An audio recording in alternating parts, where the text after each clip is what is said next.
Welcome to another episode of Mayberry Memories. I'm Dave Sundstrom. I'm Steve. Yep, we are brothers who truly love the Andy Griffith Show. And from time to time, I'd like to say on a monthly basis, we talk about various episodes of the Andy Griffith Show, but sometimes it's more than a month, isn't it, Steve? Yeah, unfortunately, I think this time's been a little bit more than a month, probably a couple of months. Yeah. But I think we've got a good one. So you picked out this month's episode or this episode. So tell us what we're going to talk about. Yeah, we're going to talk about an episode from season 3 called The Darlings Are Coming. Yes. The Darlings Are Coming. It was season 3, episode number 25, first debuted on March 18th, 1963. And it's our first introduction to a group of hillbilly mountain musicians, right? Yeah, absolutely. Played by most of the musicians in the family band. They're called the Darlings. The family's the Darlings, but in real life, it was a bluegrass band from Missouri called the Dillards.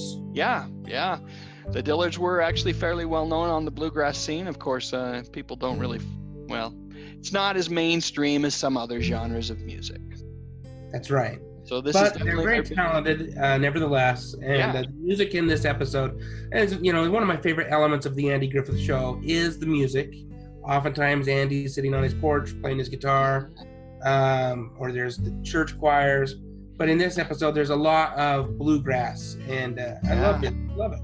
Yeah, they play a song in this episode called Dooley that's one of my favorites. I've actually downloaded the darn thing because I like it so much. And there's a lot of music on the Andy Griffith Show over the years, like you said, that it's just really fun. It's not typically what one would throw on their iPod, but every once in a while it's a nice little change of pace. Absolutely. So with this episode, the Darlings roll into town. They're having some automobile problem. Andy that's where he first meets them. And they ask they're in town to pick up the daughter. There's 4 boys and 1 daughter, and they're there to pick up the daughter's fiance, who I believe his name is Dud. Dud Walsh or something like that. He's coming back from serving in the military, and so she's there to pick him up.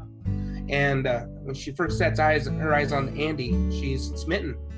She is indeed smitten, and who wouldn't be? Right. Yeah. It's funny to say now, but apparently he was quite the catch back in the day. All those ladies, whether it was Ellie or Peggy or who knows who else. Nurse Mary, there was a bunch of them that were vying for Andy's affection before he fell head over heels for Helen Crump. Yeah. And you can add the Darling gal to that to that list of the ladies. I'm trying to remember her name. I can't remember her name right at the moment. Yeah. So Charlene Darling. So they ask Andy, basically they ask him for where they should stay the night. He points them towards a hotel. And of course, as they get in the hotel and single occupancy, so the dad sneaks everybody in through the window, and then the music ensues, and the hotel manager is upset. Yeah. So they get bounced out of there eventually.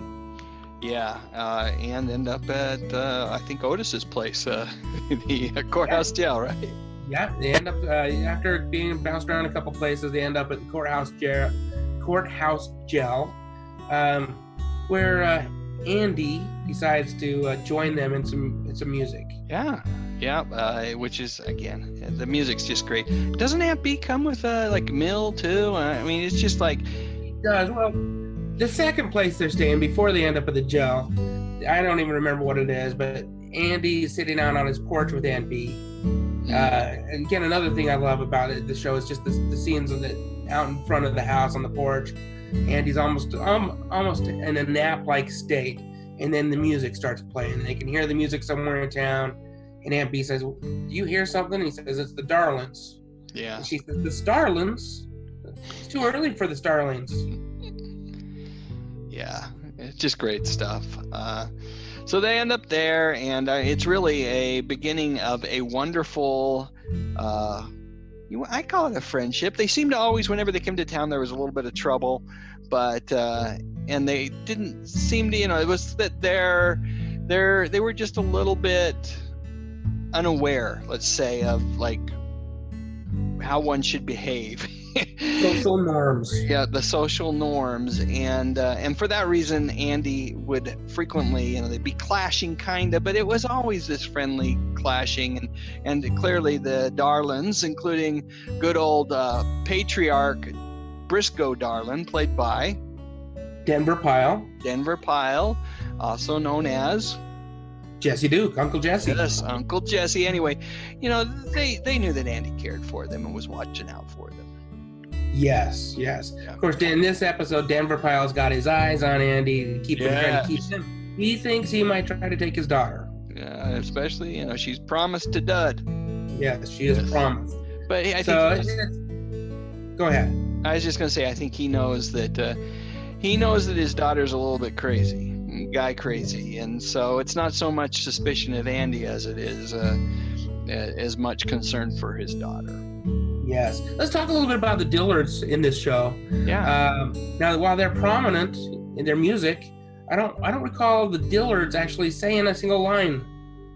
Did the boys say anything? No, but there's in various episodes. They show up in 6 episodes, plus the Return to Mayberry TV movie.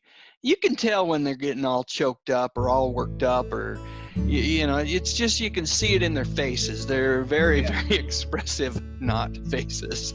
Yeah. Yeah, especially when they're trying to look a little threatening. Yeah. When Andy might be moving in on the sister. Yeah. The boy. Yeah. So, no, it's a lot of fun. A lot of fun. A great episode. Maybe not the best of all the episodes, but it was the first to introduce a recurring family, recurring characters, and the music again, it's phenomenal. Yeah, and it was, if for any reason, it was a good episode. I really think that it was very worthwhile in terms of, get rid of that phone, in terms of just watching, worth your time, but also it's the gateway episode to one of my favorite episodes of all time, which is Mountain Wedding, which is the one where Dud Wash and Charlene Darlin are going to get married, and there is a man who's standing in the way. One man, the world's greatest rock thrower. Do you remember that episode? Yeah, I can't think of his name. He's on the show all the time. It's me, Ernest T. Ernest T. Bass. Right. Ernest T. Bass. Yeah. Yeah, so for that very reason, that episode I love. We'll have to talk about one of these days. Not for a while, though, since we just talked about the Darlins in this episode. But yeah, it's classic. And this episode really was kind of a setup for that episode, which aired just like a month later, if I remember right. Right, yep. Yeah, it's the same season. Yep, for sure. All right, any parting thoughts about anything else you want to share on this episode, Steve? No, just again, the music's great, and I actually do enjoy a little bluegrass. It's not the most mainstream, but it's fantastic. Really, the Dillards were a fantastic band, and the music's great in this episode. Yeah, for sure. When they stopped doing that as much in the later seasons, the colorized seasons, I think it really lost a little something. Yeah, those later seasons aren't quite, to me, they're just not quite as magical as the first, especially the first 3 or 4 were fantastic. Yeah. Well, MeTV, it seems like they'll only play the first 5 seasons, the black and white seasons. Oh, let's face it, once Don Knotts left the show. Yeah. He was, I can still get some joy out of those later episodes, but I will say this, Don Knotts was irreplaceable. Yeah, he's not, I don't even think he's in this episode. But yeah, he's irreplaceable. You're right. He isn't. He's in Mountain Wedding later on, but he's not in this episode. At least to my, it's been I watched it a couple weeks ago just to kind of refresh my memory, and I don't recall Don Knotts being in. No, there were a few episodes scattered throughout that he just wasn't in. And again, he's it's noticeable when he's not there. Yeah. Yep, for sure. All right. Well, you know what? If you like this video, I'd ask for a thumbs up. Feel free to share it on Facebook and Twitter. Think about subscribing to the channel. Forgot to mention that. I talk about music, movies, and television, mostly from the 50s, 60s, and 70s. What do I like to call it? A little bit of the 80s every once in a while. And I like to call it the good stuff. But most importantly, and as always, Steve, what do we have to say? Thank you. Yeah, thanks so much for bearing with a couple of Andy Griffith geeks, and hope everybody had a good time.